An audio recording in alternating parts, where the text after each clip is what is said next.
évident, mon pépère. Christopher Froome à pied. Mais quelle image du tour. On n'a jamais vu ça. Aïe aïe aïe, attention Philippe, vous ne pas rafler. Allez mon grand, t'es grand aujourd'hui, t'es grand. Chapeau. Bonjour à tous, bonjour à toutes, les fidèles du groupe Eto, bienvenue dans ce nouveau podcast Chasse Patate. Et bien sûr, qui dit Chasse Patate dit équipe au complet. Et évidemment, on va accueillir ce soir Anselme. Salut Anselme. Salut tout le monde. Également, il fait son retour, Raphaël. Salut. Et de nouveau présent avec nous, Bertrand. Salut Bertrand. Salut à tous. Alors les amis, au programme de cette émission, on devait aborder la première épreuve du World Tour de la saison 2020 qui devait se dérouler en France, c'est-à-dire Paris-Nice. Mais il faut avouer que l'actu cycliste fait un petit peu en ce moment des siennes et on entend plus parler vélo du côté extra-sportif. On peut faire référence notamment au Tour des Émirats Arabes Unis, des équipes qui sont toujours confinées dans l'hôtel à Dubaï, le coronavirus qui sévit en Europe et qui sème, on peut le dire, pas mal le trouble sur les courses à venir. Bref, dans ce podcast un tout petit peu spécial, on va faire le point complet là-dessus avec nos consultants pour y voir un peu plus clair. Mais avant toute chose, et on a tous une pensée pour Nicolas Portal, le jeune directeur sportif de l'équipe Ineos qui nous a quittés bien trop tôt. Et évidemment, c'est toute l'équipe du groupe Eto qui se joint à sa famille et à ses proches dans ce moment difficile. Les gars, Anselme, Bertrand, Raphaël, si vous avez un petit mot à ajouter concernant cette triste nouvelle. C'est pas grand chose forcément à rajouter derrière parce que c'est inattendu et ça fait un choc dans le monde du vélo, mais même si l'actualité est telle en ce moment que c'est compliqué ça prend pas autant d'ampleur que si ça avait été ça s'était déroulé sur une saison normale. Mais ça n'en reste pas moins tragique et particulièrement surprenant. Bertrand, pour toi, Nicolas Portal, ça évoque quoi ? Ça évoque celui qu'on nomme beaucoup dans les médias ces derniers jours, c'est-à-dire le meilleur directeur sportif. Et ses pairs le reconnaissent comme tel. Quelqu'un qui était reconnu comme étant très professionnel et extrêmement apprécié par ses collègues, les coureurs, Dave Brailsford également, donc quelqu'un de polyglotte également, quelqu'un d'extrêmement compétent. Donc forcément, c'est un drame humain et c'est aussi une perte pour le cyclisme. Quoi qu'on pense d'Ineos, ça reste un professionnel hors pair et c'est vrai qu'à 40 ans, c'est forcément tragique. Donc je pense qu'il faut retenir tous les Tours de France qu'il a remportés, que ce soit avec Wiggins, Froome et Bernal. Et c'est triste que ça s'arrête là. Raphaël ? J'aurais pas grand-chose à ajouter, hein. À part quand même, moi je me souviens à chaque fois, justement Bertrand a dit on pense à quelqu'un de polyglotte et tout, et je repense à chaque fois quand il dit J pour parler de Geraint Thomas, ça m'a fait penser à ça. Voilà, c'était juste le seul truc que je pouvais ajouter parce que sinon tout a été dit. En tous les cas, merci les gars pour vos mots. C'est pas toujours simple de les trouver dans ces moments-là, mais voilà, on pense évidemment à son équipe, ses proches et sa famille. Messieurs, on va enchaîner et on va essayer de se concentrer sur la situation actuelle aux Émirats Arabes Unis. Alors pour faire un récap avant de vous laisser la parole très rapidement, le Tour des Émirats Arabes Unis s'est déroulé durant le mois de février, à la fin du mois de février. Les 2 dernières étapes ont été annulées pour cause de risque de contamination au coronavirus. 4 équipes étaient confinées dans un hôtel à Dubaï. Désormais, ce sont 3 équipes, Gazprom, Cofidis et la Groupama FDJ. Le point à date, les dernières infos, les 3 équipes seraient confinées dans l'hôtel de Dubaï jusqu'au 14 mars prochain. C'est une histoire un petit peu folle, Bertrand. Totalement folle. Je pense que les coureurs diraient la même chose, les staffs concernés aussi. C'est une histoire qui n'a pas de sens parce que les coureurs ont partagé les mêmes endroits que ceux qui sont partis. Ils ont été signalés comme leurs tests sont remontés par 2 fois négatifs. Et pour autant, parce qu'il y a quelqu'un dans leur étage, si j'ai bien tout saisi, au 4e étage notamment, de l'hôtel en question, quelqu'un a été contaminé, donc l'étage a été mis en quarantaine, mais sans information, ils viennent à peine d'avoir les informations. Stéphane Rossetto a employé le terme de prise d'otage, c'est peut-être un peu fort, mais c'est sûr que c'est quand même un peu borderline. C'est un peu borderline, Et on a eu aussi un grand silence de la part de l'UCI, voire même du ministère des Sports, où on n'a pas eu trop d'informations, donc ils sont livrés à eux-mêmes là-bas. Bon, c'est en train de prendre enfin une tournure un peu normale où on a une échéance, mais j'ai envie de dire, qu'est-ce qui garantit que le 14 mars, il soit libre? On en est rendu au point où moi, j'ai pas de certitude absolue là-dessus et je suis pas persuadé qu'ils en aient non plus. En revanche, d'un point de vue sportif, c'est catastrophique, très clairement, pour leur saison, parce que certains grands objectifs, typiquement Milan-San Remo, on va y revenir plus tard, mais même des Flandriennes, je pense à Arnaud Demar, c'est presque quasi mort désormais. Oui, c'est vrai que c'est important de rappeler. Arnaud Démare, c'était sa course de rentrée aux Émirats Arabes Unis à travers cette épreuve. Et ben, il aura quoi 5 étapes à son actif à l'heure actuelle. Et là, ça va faire quasiment une semaine sans toucher au vélo. C'est ça, hein? Tout à fait, sachant qu'ils viennent à peine là, aujourd'hui même, de récupérer les vélos d'entraînement. Ça y est, ils les ont reçus. Anselme, ton avis sur cette situation et les infos que tu as pu recueillir? C'est sûr que la situation est particulière. J'aurais tendance à dire un peu cocasse d'un point de vue extérieur. Pour les coureurs qui sont bloqués là-bas, ça va être beaucoup moins marrant. Après, c'est toujours difficile de juger parce qu'on n'a pas toutes les infos. Tout n'a pas été totalement transparent dès le début. Pourquoi certaines équipes ont pu partir, pas d'autres? C'est la question qu'on se pose. Des infos qui circulent comme quoi ça pourrait être Gaviria qui serait infecté. Est-ce que c'est vrai ou pas? C'est compliqué de savoir, mais si c'est vrai, pourquoi son équipe est repartie, sachant que lui est infecté, alors qu'on confine des gens pour quelqu'un qui avait le virus dans leur étage? C'est pas facile. Ça va faire parler pendant un bon bout de temps, j'imagine. Ça va être vraiment problématique pour la saison de beaucoup de coureurs, même David Gaudu, c'est peut-être les Ardennaises qui vont en pâtir, mais bon, pour le Tour de France, ça devrait le faire. Même ça lui permettra d'être peut-être un peu plus frais. Mais c'est sûr que pour Démare, bon, comme l'a dit Bertrand, Milan-San Remo, on va en reparler tout à l'heure, mais pour des courses comme les Flandriennes où il faut avoir de la caisse, ça va clairement peser dans la balance. Heureusement que la FDJ a Kung qui peut rouler et performer sur ses classiques, parce que sinon, je crains que pour Démare, ce soit des Flandriennes quelque peu pas décevantes, parce que on peut pas attendre beaucoup de choses de lui, mais en retrait par rapport à ses objectifs de début de saison. Et Bertrand, tu évoquais les questions des instances internationales, c'est-à-dire le ministère des Sports en France, l'UCI, etc. Comment est-ce qu'on peut expliquer, selon toi, cette lenteur dans la prise de décision ou au moins dans la communication? Comment ça se fait? Alors justement, ce que j'allais dire pour un petit peu nuancer mon propos, c'est-à-dire que si ça se trouve, il y a eu des agissements, mais il n'y a pas eu de communication. Et je pense que le gros problème de cette affaire, c'est l'absence de communication et les principaux concernés. C'est pas moi qui le dis, c'est les coureurs ou les membres du staff qui disaient qu'ils n'avaient strictement aucune information. Donc quand tu es coincé dans une piole et que tu peux rien faire et qu'on te donne pas d'infos, je comprenne par exemple qu'un type comme Rossetto qui est un peu sanguin pète un câble. Mais par rapport à l'UCI, non, très clairement, au niveau de la communication, ils n'ont pas été bons, en tout cas sur le principe, sur le dossier de l'UAE Tour, ça c'est une évidence. Raphaël, par rapport à ce confinement et cette situation assez originale, quel est ton avis, toi, là-dessus?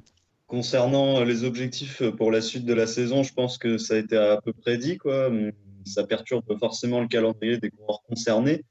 Pourtant, on a quand même vu qu'Arnaud Démare avait mis apparemment, il a mis dans sa chambre un compteur avant Milan-San Remo, un compte à rebours, pardon. Et puis, bon, ils ont enfin reçu des vélos, mais c'est sûr qu'une semaine sans faire de vélo, alors même que normalement l'épreuve devait se terminer et ensuite les coureurs devaient se rendre sur d'autres courses, ça va perturber leur calendrier. Bon, pour les classiques italiennes comme Milan-San Remo que je viens de citer, on va en reparler. Mais même, oui, pour les Flandriennes. Et oui, pour David Gaudu aussi, effectivement, ça peut perturber la suite de la saison. Sinon, concernant la communication, Bertrand a très bien récapitulé, je pense. Et puis, je pense aussi que ces événements pourraient quand même avoir une influence dans les prochaines années sur le plateau de la course, c'est pas impossible que de nombreuses équipes décident de boycotter l'événement, tout simplement parce que pour l'attitude, je pense déjà les équipes Groupama FDJ et Cofidis, c'est très probable et ce serait pas étonnant que d'autres équipes réagissent de la même façon. Ça, c'est un point très important que tu mentionnes en termes soit de représailles, de mécontentement. On peut avoir des équipes qui, l'année prochaine, en 2021, n'iraient pas courir ou présenteraient une équipe pas forcément très performante sur le Tour des Émirats 2021. Bah oui, c'est sûr que déjà, je pense que les 3 équipes qui là restent confinées pendant des semaines ne vont même pas venir l'an prochain. Ça me paraît très probable. Après, les autres équipes, je sais pas trop. Après, de là à ne pas venir, j'en sais rien, parce que rien dit que l'année prochaine, il y aura un nouveau virus et un nouveau confinement.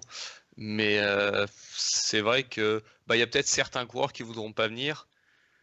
Mais quand on voit, par exemple, le plateau de sprinter qu'on avait cette année, s'il y a le même l'année prochaine, pour un mec comme Arnaud Démare, ça me semble un passage un peu obligé pour pouvoir se frotter à une concurrence relevée.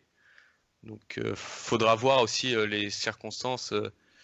Déjà, comment va se dérouler cette saison, comment vont évoluer les choses. Et c'est en début d'année prochaine qu'à ce moment-là, on pourra vraiment voir si ça a des impacts. Pour l'instant, les gens réagissent à chaud. Mais une fois que ce sera passé, les gens pourraient mettre un peu d'eau dans leur vin, je pense. Bertrand, est-ce que tu as quelque chose à rajouter sur l'UCI ? Oui, juste par rapport à l'UCI, parce que j'ai peut-être pas été complet tout à l'heure. Attention, ça reste néanmoins une décision d'un État. Et l'UCI ne peut pas se substituer à un État, donc il ne peut pas faire non plus de miracle. C'est limite plus du ressort de l'État français en termes d'action. Ce qu'on peut leur reprocher, c'est en effet de ne pas avoir communiqué, mais ils n'ont pas non plus une marge de manœuvre, à mon avis, énorme. Ils ne peuvent pas faire grand-chose. Donc concernant les 3 équipes qui sont confinées à Dubaï, la deadline qu'on va regarder avec attention, c'est le 14 mars.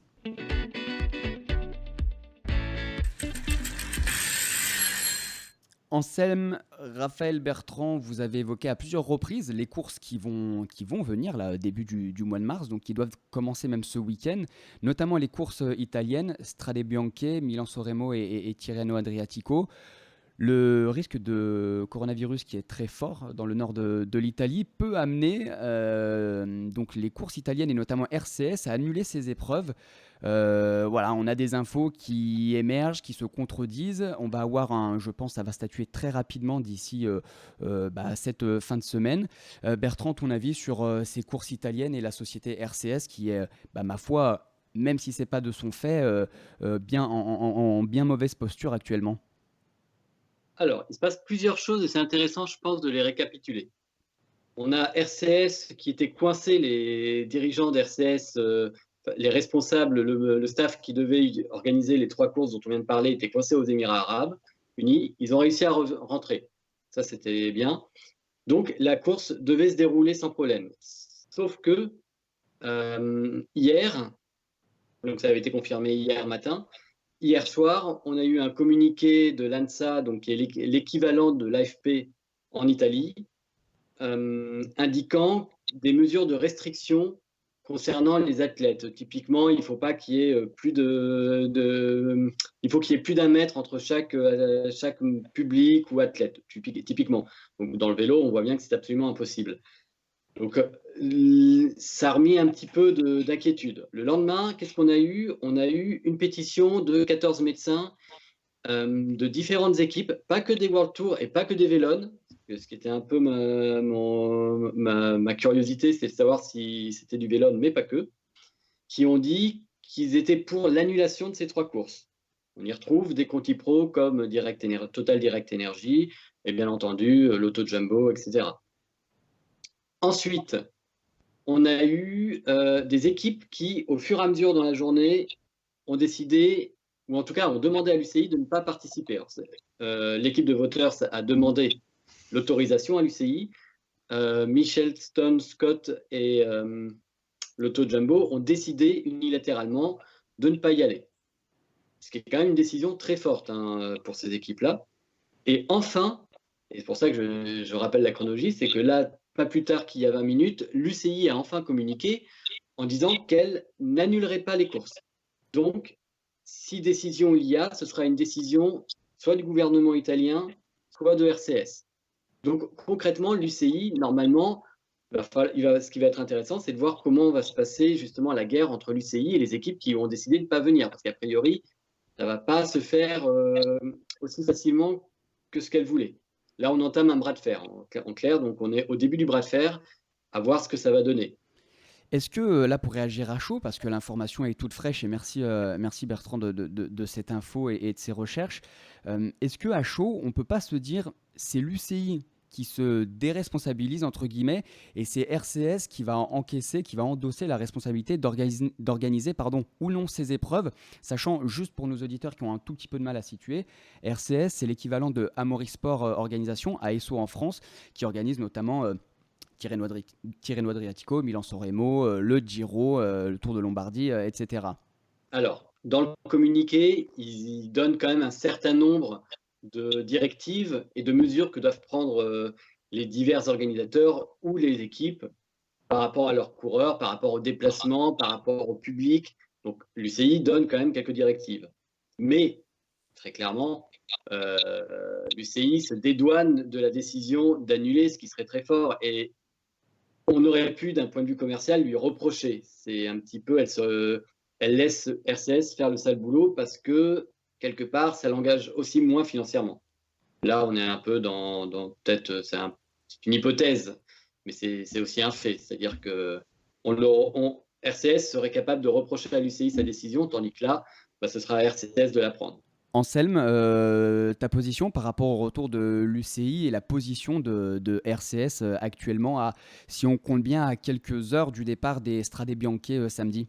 Enfin, je trouve que l'UCI se positionne intelligemment. C'est pas forcément elle. Enfin, sa position de grand Manitou pourrait lui permettre évidemment d'annuler les épreuves, mais je pense pas que ce soit son rôle. Et c'est à RCS ou évidemment aux autorités italiennes si elles le pensent nécessaire. Après, le vélo reste quand même un sport au grand air qui n'est pas confiné dans un endroit. Donc en soi, la transmission pourrait se faire au sein du peloton si un coureur a le virus évidemment. Mais vis-à-vis de spectateurs vis-à-vis de coureurs, ça me semble. Enfin, après, je suis pas expert, mais c'est pas le sport le plus à risque de mon point de vue.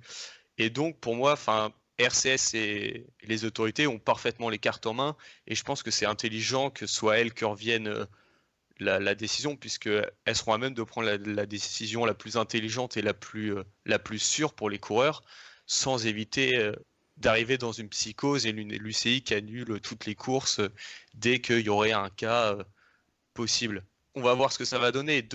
Les équipes qui commencent à demander l'annulation des courses, je trouve ça un peu dommage. Qu'elles aient la possibilité ou non de participer, pourquoi pas. Mais aujourd'hui, avec les infos qu'on a, je me demande si c'est pas un peu excessif de vouloir tout annuler comme ça. Juste pour ajouter ce que vient de dire Anselme, ce que craignent aussi certaines équipes de ce qui remonte, c'est un effet UAE et quarantaine, avec des blocages d'équipes. Ça, ils le craignent aussi manifestement. Voilà, c'était juste pour ajouter ça. Après, aujourd'hui, je pense qu'on n'arrivera pas à ce stade, étant donné que le virus est déjà en Italie, déjà en France. Donc, je pense que la quarantaine totale sera pas de ce type-là. Pour moi, c'est fortement improbable qu'on arrive à une situation où de nouveau des équipes se voient complètement bloquées dans des hôtels. Mais après, c'est vrai que tout dépendra en fait de comment les choses vont évoluer. Mais là, on est dans un flou terrible et c'est difficile aujourd'hui même de savoir comment ça va évoluer, d'autant qu'on n'est pas vraiment expert en termes de virus. Là, on a clairement la sensation que va se profiler ces prochains jours un bal de on y va pas, absence justifiée, injustifiée, amende, pas amende, les alinéas dans le règlement UCI. Voilà, on a l'impression qu'on va vraiment vers ce bras de fer sur les prochaines heures. Pour toi, Raphaël, il y a de très bonnes chances du coup de voir la fameuse course en Toscane, les Strade Bianche des samedis. Ouais, mais les Strade Bianche annulés, ce serait quand même vraiment pas cool, quoi. C'est quand même moi je trouve que c'est la plus belle course de l'année avec Paris-Roubaix, donc oui, voilà, je serais embêté si samedi matin, voilà, j'allume mon ordi et tout, puis là, je vois, ah, Strade Bianche annulé, yes, trop bien, super, génial. Après, bon, si la situation exige l'annulation des courses, il faut de toute façon l'accepter. Il n'y a pas, voilà, ok, ça fait pas plaisir, mais c'est comme ça. L'État italien a décidé de faire quelque chose pour la sécurité. C'est pas à nous de juger la décision de l'État italien. Oui, donc Brice, juste pour information, parce que je viens de voir l'information, la Groupama FDJ ne va pas participer non plus aux courses italiennes. Donc la situation, elle évolue quand même de presque de minute en minute, parce que l'effectif est insuffisant, tout simplement. Alors, on a Groupama FDJ qui refuse de se rendre à l'heure actuelle à Milan-San Remo et au Strade Bianche. Alors, Strade Bianche et Tirreno, pas de Milan-San Remo, a priori. Milan-San Remo n'est pas dans la liste. D'accord, ok. Bertrand, toi qui suis le vélo depuis longtemps avec assiduité, tu n'as jamais vu un mois de février et un mois de mars comme ça en début de saison? Non, c'est un truc comme ça, jamais de la vie. Le truc le plus spectaculaire auquel j'ai assisté, c'est clairement le Tour de France 1998, l'affaire Festina. Mais là, on est sur quelque chose de très, très différent et je crois, Milan-San Remo n'a pas été annulé depuis 1950, les années 50, je crois. Je crois que c'était 57, si je dis pas de bêtises. Donc, non, un truc comme ça, c'est la première fois que je le vis en tant que suiveur cycliste. Et surtout que nous, avec les infos qu'on a, on essaye de se dépatouiller, comme vous avez tous bien fait là depuis le début de ce podcast. Mais c'est vrai que derrière, il doit y avoir beaucoup de discussions en off entre les intérêts des équipes, les intérêts des organisateurs, les intérêts des institutions, voilà, les sponsors, les coureurs. Donc j'imagine que ça doit pas mal grouiller en off. Et évidemment, toutes ces décisions et toutes ces discussions, on n'y a pour le moment pas accès. Mais voilà, peut-être que dans les jours qui vont venir, on y verra un petit peu plus clair. Et tout à l'heure, Raphaël parlait de Strade Bianche, sa course préférée le samedi. Et ben, qu'est-ce qu'il y a dimanche? Normalement, il y a eu le feu vert du ministère des Sports cette semaine. On a la première étape de Paris-Nice 2020. Paris-Nice qui devait être une super fête pour la première participation de Thibaut Pinot sur la course au soleil. Finalement, elle passe un petit peu au second plan actuellement. Raphaël, qu'est-ce que tu peux nous dire sur ce Paris-Nice 2020 qui va quand même se dérouler avec Thibaut Pinot, Egan Bernal, Primoz Roglic et un nombre de sprinteurs incalculables, Sam Bennett, Caleb Ewan, Ackermann. Raconte-nous un petit peu ce Paris-Nice 2020, Raphaël. Première chose, c'est qu'on va certainement avoir le meilleur plateau depuis très longtemps. Moi, en tout cas, de tous les Paris-Nice que j'ai pu regarder, là, le plateau, c'est celui qui me fait le plus rêver. On a donc Roglic qui est tout simplement imbattable sur les courses d'une semaine depuis 2 ans, mais qui aura face à lui une concurrence comme il n'en a jamais eu sur ce type de course, avec donc tous les Colombiens qui ont quand même tous montré qu'ils tenaient la grande forme, Bernal, Higuita, Miguel Ángel Lopez ou encore Nairo Quintana, donc, qui seront à surveiller sur les 2 dernières étapes en montagne après quelques jours plutôt en plaine, avec donc probablement des bordures et le contre-la-montre qui leur aura fait prendre un petit peu de retard. Et en plus, évidemment, les 2 stars françaises, Thibaut Pinot et Julien Alaphilippe, qu'on attend avec impatience, malgré un mois de février absolument pas convaincant de leur part. Voilà, on sait que leurs objectifs sont plus loin, mais on attend quand même de voir leur performance sur Paris-Nice. Thibaut Pinot nous a habitués à être à son aise sur Tirreno Adriatico, où il a régulièrement terminé dans les 5 premiers. Julien Alaphilippe, même si ses objectifs sont plus loin et qu'il n'est pas encore au top de sa forme, on sait qu'il est toujours capable de réaliser quelques performances intéressantes.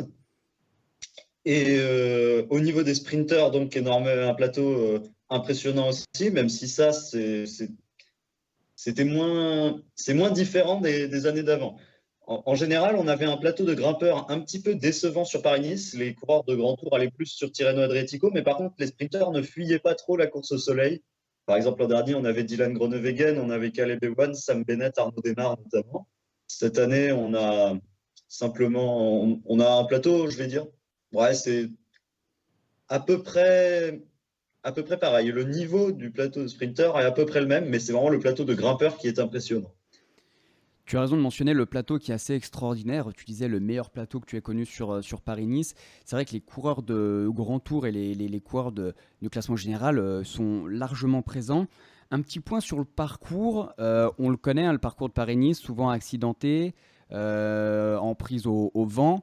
On a deux dernières étapes qui vont être assez montagneuses. Comment est-ce que tu décrirais un petit peu ce parcours? Quelles sont les étapes qui vont être clés et les enjeux un petit peu particuliers de ce profil? Ça reste un parcours finalement très classique de Paris-Nice avec une première étape en Île-de-France. Ensuite, une descente vers le centre de la France, un contre-la-montre légèrement accidenté, à nouveau une étape de plaine, puis une étape un peu accidentée, la course de côte habituelle, et enfin la dernière étape plutôt moyenne montagne avec une arrivée en descente sur la promenade des Anglais. Donc voilà, un schéma classique, un schéma qui pour moi de toute façon fonctionne. Tous les ans, on voit que Paris-Nice est une course spectaculaire avec une dernière étape très intéressante. Cette année encore, on peut avoir des bordures sur les premières étapes. Et puis la toute première étape en Île-de-France autour de Plaisir devrait être tout à fait intéressante avec un parcours très vallonné et beaucoup de côtes qui débouchent sur des plateaux très exposés. Les deux étapes suivantes, donc dans le centre de la France, encore dans des régions exposées au vent. Voilà, déjà, ça devrait nous faire... Allez, si on n'a pas de chance, il n'y aura jamais de vent. Mais vu l'hiver qu'on a eu jusqu'ici, ce serait quand même vraiment pas de chance de n'avoir de bordure sur aucune des trois premières étapes. Et puis ensuite, le contre-la-montre, donc il devrait permettre à un coureur comme Primoz Roglic de prendre un petit peu d'avance, voire même pas mal d'avance sur tous ses adversaires. Tout dépendra de son état de forme, mais on sait que Roglic a tendance à arriver très en forme sur sa première course par étape de la saison. L'an dernier, par exemple, il était déjà très performant sur le UAE Tour. Donc moi, je pense que Roglic sera au top et donc pourra prendre de l'avance sur le contre-la-montre, sur donc, tous les grimpeurs colombiens, mais aussi sur des garçons comme Thibaut Pinot ou Mikel Landa, qui, on le sait, ne sont pas des coureurs, ce ne sont pas les derniers pour attaquer en montagne lorsqu'ils ont du retard à rattraper. Et donc enfin, on aura les deux dernières étapes de montagne. Donc l'arrivée à la Colmiane et l'étape accidentée vers Nice avec arrivée en descente. L'arrivée à la Colmiane, elle n'est pas excessivement difficile. Elle est moins difficile que le col de Turini l'an dernier ou le col de la Couilleule il y a 3 ans. Il y a 3 ans, en 2017, oui. Il y a 2 ans, l'arrivée à la Colmiane avait fait pas mal de dégâts, mais l'étape avait été intégralement courue sous la pluie, ce qui avait quand même considérablement augmenté la difficulté. Mais si je devais comparer la Colmiane, je la comparerais plus dans les ascensions qu'on a eues précédemment sur Paris-Nice à des montées comme la Madone du Tel ou comme la montagne de Lure. Au niveau du pourcentage moyen, ça s'en approche plus. Et on s'aperçoit que sur ces ascensions-là, il n'y a jamais d'énormes écarts. Après, tout dépendra de l'attitude des coureurs, de la situation aussi avant cette étape, combien de temps les grimpeurs auront perdu en plaine et en contre-la-montre. Mais c'est une montée quand même moins sélective que ne peuvent l'être l'école de Turini ou de la Couilleule qui ont été empruntées les années d'avant. Et puis la dernière étape, je suis un peu déçu qu'elle ait été modifiée parce que le schéma fonctionnait très bien et là, je suis moins convaincu par ce qui a été proposé. Après, si des garçons comme Quintana, Bernal ou Lopez ont du temps à reprendre, aucun doute que l'étape sera très intéressante. C'est vrai qu'on aura déjà un petit air de Tour de France avec la Colmiane. Et juste pour précision, la dernière étape n'arrivera pas cette année sur la promenade des Anglais, mais bien au pied du stade de l'OGC Nice, l'Alliance Riviera.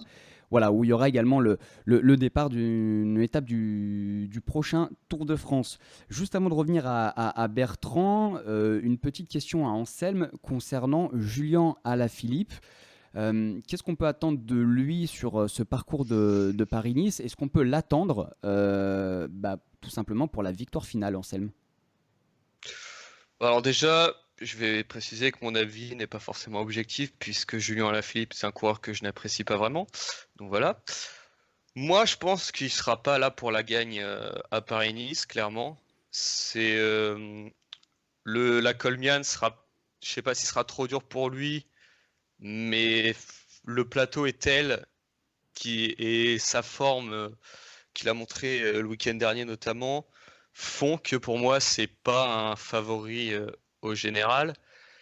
Il sera pour moi en retrait, d'autant que le temps on le dit, ces derniers temps n'est pas terrible. On sait que Julien n'aime pas la pluie, n'aime pas vraiment le froid. Or, c'est plutôt ce qu'on a en ce moment. Notamment, c'est ce qui est probable sur les premières étapes. Donc, c'est pas sûr pour moi qu'il arrive déjà en position à la Colmiane de jouer les premiers rôles. Après, même si on sait qu'il a une grosse équipe, donc ça peut toujours l'aider à arriver bien placé. Mais moi, là, ce qui me déplaît plus, c'est le parcours. Et contrairement à Raphaël, je suis pas forcément d'accord sur le fait que... Enfin, je suis pas un grand fan de ce parcours. Notamment la dernière étape, clairement, pour moi, elle est pas propice justement à des gros mouvements comme on l'a vu ces dernières années. Et même si on est sur un format de Paris-Nice qui marche ces dernières années, je fais partie, je sais pas si on est beaucoup, des gens qui préféraient les parcours un peu plus intermédiaires du milieu des années, on va dire 2000-2010, qui proposaient une course propice à grimpeurs et punchers avec des montées comme le Col d'Èze ou le Mont Faron par exemple. Et aujourd'hui, on est arrivé sur une course qui s'est rapprochée de Tirreno avec une grosse étape de montagne. Et enfin, de mon point de vue, c'est un peu dommage. Après, cette année, clairement, j'ai vraiment du mal avec le parcours. Pour moi, il n'y a qu'une étape vraiment intéressante. C'est l'étape numéro 6, si je dis pas de bêtises, ouais, qui est vraiment casse-pattes. Les autres restent des étapes assez simples et faciles, notamment l'étape de montagne qui se résume vraiment à une course de côte. Donc c'est un peu le reproche que je ferais. Et justement, je pense que Alaphilippe aurait été plus avantagé avec un parcours plus casse-pattes qu'avec le parcours comme on l'a aujourd'hui. Donc pour toi, on peut repartir sur un podium quasi similaire à 2019 avec les hommes en forme, Nairo Quintana et pourquoi pas du coup le retour aussi au sommet d'Egan Bernal. Egan Bernal, je sais pas, c'est pourquoi pas, oui. Enfin après, on sait qu'il est fort et qu'il marche bien. Quintana, je le vois après, hors fait de course, cassure, chute et autres. Pour moi, il doit être dans le top 3, top 5 grand max à Nice parce que vu ce qu'il a montré, on sait que c'est une grosse concurrence, donc il doit être dans le top 5 pour moi.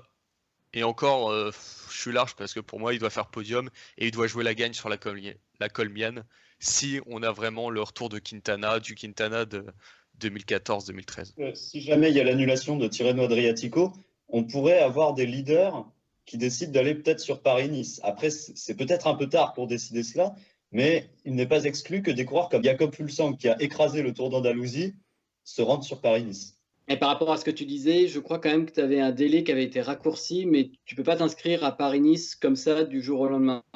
Je crois qu'il fallait s'inscrire 2 semaines avant de mémoire. Je sais que Gilbert avait mis ça en interview, alors ça a peut-être été décalé, mais... Pour l'occasion, il y aura peut-être une dérogation spéciale vu la situation entre les courses italiennes et françaises. Mais effectivement, Bertrand, tu fais bien de le préciser. Mitchelton Scott a précisé qu'il ne se rendrait pas à Paris-Nice. Et également, Tadej Pogacar, le coureur de UAE Team Emirates, ne se rendra pas non plus sur l'épreuve de Paris-Nice alors qu'il y était initialement prévu. Si on continue et on termine sur rapidement Paris-Nice et les leaders potentiels, Bertrand, Thibaut Pinot, Paris-Nice, première fois, il va débuter une belle histoire d'amour ou pas? Le problème, c'est que vu ce qu'il nous a montré en février, il y a quand même un sacré gap à franchir pour retrouver le Thibaut Pinot d'antan. Donc, il y arrivera, ça, j'ai pas de doute, mais est-ce qu'il a suffisamment de temps pour y arriver? Ça, c'est autre chose. Le fait que ce soit un Paris-Nice qui pourrait s'annoncer un peu dur vu les conditions climatiques actuelles, ça peut jouer en sa faveur. Après, il y a l'histoire des bordures et on sait que c'est quand même pas sa qualité première. D'un autre côté, il y vient pour s'y confronter. Moi, écoute, un bon Thibaut Pinot, normalement, il peut faire podium. Thibaut Pinot actuel, je n'en sais rien. J'ai quand même du mal à l'imaginer le remporter, même à 100% de sa forme. Je ne sais pas pourquoi je ne le vois pas remporter. J'ai beaucoup plus de facilité à imaginer un Roglic, par exemple. Pour terminer sur le parcours, on a le fameux contre-la-montre au milieu de semaine de 15 km. On va pouvoir observer les performances de Thibaut Pinot. Donc c'est peut-être aussi une bonne chose pour lui d'aller s'exercer et voir un petit peu où est-ce qu'il en est sur son vélo de chrono. Moi, sur le chrono, Raphaël notamment disait que Roglic pourrait faire des écarts. Moi, je vois pas du tout d'écart sur ce chrono. Ok, il est un peu accidenté, mais il fait 15 bornes. Et l'année dernière, sur le chrono Paris-Nice qui en faisait 26, les écarts n'excédaient pas 30 secondes, une minute pour le plus mauvais des favoris. Donc cette année, je pense qu'avec 15 bornes comme ça, en plus un peu vallonné, donc pas forcément trop handicapant pour les purs grimpeurs, il n'y aura pas, je pense que si il met 30 secondes à un type, c'est que, enfin, je parle un favori en forme évidemment, il y aura ces grands max. Sinon, ça va être très serré et les écarts se feront dans la Colmiane. Et d'ailleurs, je pense pas que hors bordure, il y ait de gros écarts sur Paris-Nice, comme c'est le cas généralement ces dernières années. Il n'y a pas de vrai... Enfin, le chrono pour moi n'est pas assez long, la Colmiane n'est pas incroyablement dure, et il y aura toujours moyen de s'accrocher.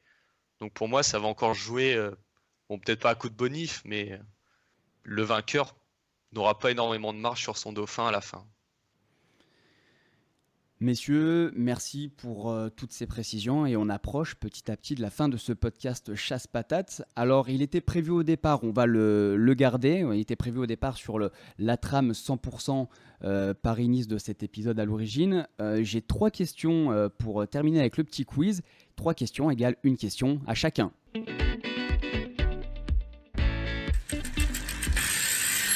Raphaël, première question. Sur Paris-Nice 2020, quel coureur en activité et qui va prendre le départ dimanche de Paris-Nice aura bouclé ou a déjà bouclé le plus grand nombre de Paris-Nice? Ça doit probablement... C'est un coureur français, je suppose. Alors une indication, c'est un coureur espagnol et qu'on connaît tous depuis très longtemps. Luis León Sánchez. Bien joué, excellent. Luis León Sánchez, le coureur d'Astana, qui va débuter son, à ton avis, combienième de Paris-Nice?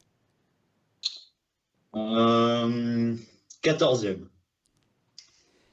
Eh ben, il faut prendre Raphaël comme consultant, c'est tout à fait ça. Luis León Sánchez va débuter dimanche prochain son 14e Paris-Nice, record en cours. Bien joué Raphaël. Anselme, deuxième question, elle est pour toi. Quel coureur au départ de ce Paris-Nice 2020 a obtenu à date le plus grand nombre de top 10? Je parle bien évidemment de coureurs en activité puisqu'il va prendre le départ. Top 10 au général ou étape? Top 10 au général. Il est espagnol, hein, un indice, il est espagnol. J'aurais tendance à te dire le même coureur du coup que la question précédente. C'est le même. Bah C'est ouais, parce que Luis León il l'a Sánchez. gagné et je vois pas d'autres coureurs espagnols venus régulièrement capables de faire un top 10. Et est-ce que tu saurais le nombre de top 10 réalisés par ce coureur?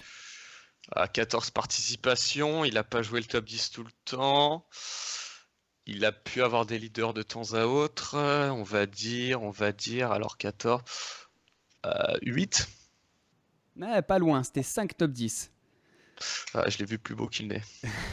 5 top 10 pour Luis León Sánchez, bien joué. Et la dernière question pour Bertrand, troisième et dernière question de ce quiz et de ce podcast Chasse-Patate. Quel coureur au départ va se présenter avec le plus grand nombre de victoires d'étape? Luis León Sánchez. Ça aurait pu et c'est très surprenant. C'est Richie Porte avec 5 victoires d'étape.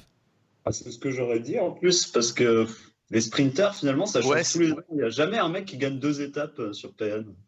Ouais, donc avec le recul, Richie Porte, ça semble la réponse logique en fait. Bah, les gars, entre Richie Porte et Luis León Sánchez, j'ai envie de dire que vous êtes complètement au point. Bertrand, Raphaël, Anselme, est-ce que vous avez quelque chose, un petit mot à ajouter avant de clôturer ce podcast? J'espère que les problèmes d'organisation feront que le Giro aura bien lieu et qu'on ne sera pas dans l'incertitude à ce moment-là. Les heures et les jours qui vont arriver vont être propices à dénouer un petit peu tout ça. Raphaël, Bertrand et Anselme, merci beaucoup pour vos explications, vos précisions et vos talents de consultant, notamment sur le quiz. Un épisode de Chasse-Patate qui a été effectivement un petit peu particulier et le sport en est parfois ainsi. Comme d'hab, n'hésitez pas à liker, à le commenter et également à le partager sur toutes les plateformes de diffusion. En espérant évidemment prochainement parler plus abondamment de compétition et non pas d'extra sportifs.